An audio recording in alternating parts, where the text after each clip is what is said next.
Има места, които не просто посещаваш, а преживяваш със всяка клетка. Сицилия беше една от най-незабравимите спирки на нашето круизно пътешествие и завинаги ще остане в сърцето ми.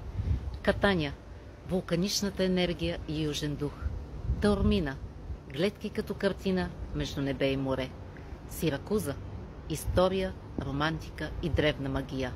А на Етна просто мълчиш и усещаш величието на природата.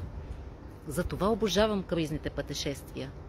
Всеки ден нов свят, а между спирките почивка, лукс и свобода.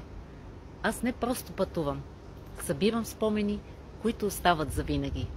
И вярвам, че всеки може да пътува изгодно, удобно и с удоволствие. Ако и ти мечтаеш за това, напиши Сицилия или круиз в коментар и ще ти покажа как да започнеш своето следващо пътешествие, без да харчиш цяло състояние.